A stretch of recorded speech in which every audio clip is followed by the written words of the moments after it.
Hello everyone and welcome to my channel. आज की video में हम लोग बात करेंगे कैनाल स्टेनोसिस में हम कौन सी बेस्ट 3 एक्सरसाइज कर सकते हैं जिससे कि हम अपने कैनाल स्टेनोसिस के सिम्टम्स को बहुत ज़्यादा राहत दे सकें।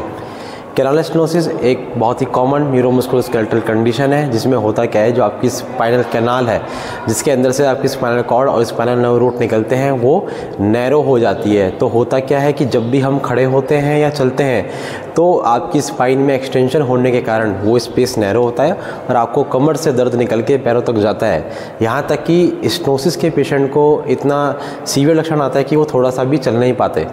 इन द सेंस अगर वो थोड़ा सा भी चलते हैं 100-200 मीटर तो उनके पैरों में इतनी तेज़ दर्द उठता है या सुनपन या फिर चींटी काटने के लक्षण आते हैं कि उन्हें बैठना पड़ता है और उन्हें बैठ के आराम मिलता है। इसका कारण ये है कि जब भी हम बैठते हैं तो हमारी जो रीढ़ की हड्डी है, स्पाइन है, उसमें फ्लेक्शन होता है।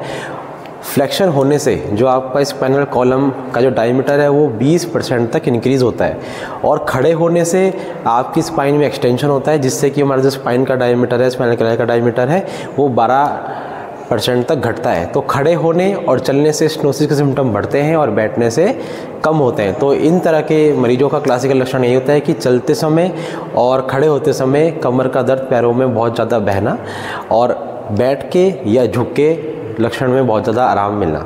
तो अगर आपको किसी भी पेशेंट को कैनाल स्टेनोसिस डायग्नोस हुआ है या उसके एमआरआई में आया है कि उसको स्टेनोसिस है तो उसके लिए हम ये बेस्ट 3 एक्सरसाइज बता रहे हैं या जरूर ट्राई कीजिए, जिससे आपको बहुत ज़्यादा आराम मिलेगा। तो सबसे पहले इन पेशेंट को करना क्या है, जिनको भी कमर का दर्द पैर में जा रहा है वो भी स्टेनोसिस की वजह से, उनको एक ऐसा तकिया लेना है और मान लेते हैं, मैं रेफरेंस लेता हूँ कि मेरे जो कमर का दर्द पैरों में निकल रहा है वो राइट पैर में निकल रहा है। और मैं आपको एक बात और बता दूं कि स्टेनोसिस भी मेनली 2 टाइप की हैं, एक तो आपकी सेंट्रल स्टेनोसिस और एक लैटरल स्टेनोसिस। सेंट्रल स्टेनोसिस के बीच में से दबाव पड़ेगा नर्व के ऊपर और लैटरल मतलब साइड के फोरामिना से।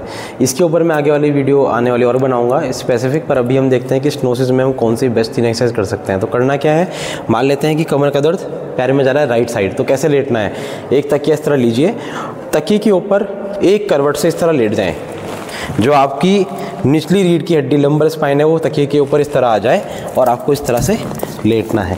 अब जो दर्द वाला पैर है उसको आप पीछे इस तरह छोड़ दीजिए, लटका दीजिए और आगे से इस तरह से उल्टा होके लेट जाइए। इस पोजीशन में आपको 2 से 3 मिनट तक सुबह, दोपहर, शाम 3 बार ऐसे लेटना है। तो आगे के जो हिस्सा, धड़ का हिस्सा है वो इस तरह से उल्टा हो जाएगा, कूल्हे का हिस्सा और कमर पैर का हिस्सा पीछे इस तरह से चला जाएगा और इस तरह आपको 2 से 3 मिनट तक लेटना है आराम से। ऐसा करते समय आपका जो पैर का दर्द है वो सिमट के ऊपर आना चाहिए, यह आपको नोटिस करना है। And relax. इसके बाद पहली एक्सरसाइज क्या करनी है, इस तरह से लेट जाना है। लेटने के बाद आपको अपने दोनों हाथ कमर के नीचे इस तरह रख लेने हैं। अब आपको अपने पेट से हाथ को इस तरह दबाना है और कूल्हे को इस तरह उठा लेना है।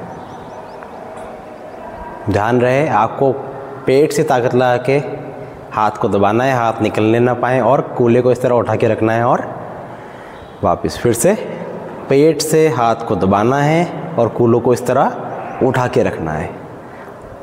तो इससे आप कर क्या रहे हैं, आप अपनी कैनाल में स्पेस क्रिएट कर रहे हैं फ्लेक्शन करके लोअर लंबर स्पाइन में। And relax. फिर से पेट अंदर करके हाथ को दबाइए और कूल्हे को इस तरह उठा लीजिए। आप अगर कोशिश करेंगे तो आपके हाथ निकलने नहीं चाहिए, तो आप साथ साथ अपने कोर की भी स्ट्रेंथनिंग कर रहे हैं। एंड फिर से दबा के उठा के रखना है इस तरह, रिलैक्स। ये पहली एक्सरसाइज है। उसके बाद करना क्या है, आपको इस तरह से क्वाड्रीपोड में आ जाना है।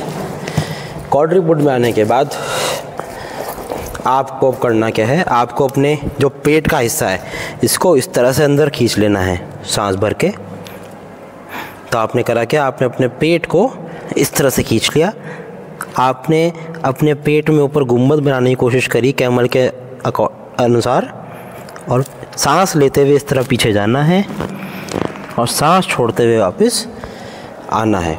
ध्यान रहे जब आप पीछे जाके आगे आ रहे हैं तो ये आर्च अंदर ना हो जाए, आपको ये आर्च इस तरह बाहर निकाल के रखना है। तो करना क्या है, स्टेप्स क्या हैं, आपने अपने पेट को अंदर खींचा इस तरह,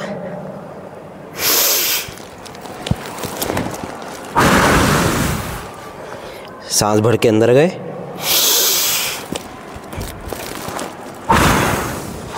फिर से।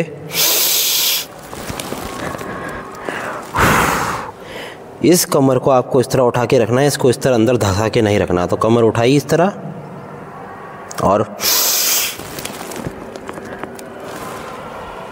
अब मान लेते हैं कि जो मेरे सिम्टम थे वो राइट लेग में ज़्यादा थे, तो मेरे को करना क्या है, मेरे को अपने राइट लेग को मिड लाइन की तरफ ले लेना है और जो लेफ़्ट लेग है उसको और थोड़ा दूर करके राइट लेग को और अंदर ले लेना इस तरह। तो मेरी पोजीशन अब ये हो गई। अब मैंने अपने लोअर ट्रंक को इस तरह से रोटेट कर दिया। अब मुझे फिर से सांस भरते जाना है, फिर से। दूसरा तरीका क्या है, आप अपने पैर को इस पैर के ऊपर इस तरह रख सकते हैं। फिर से सांस भरिए, फिर से एंड रिलैक्स।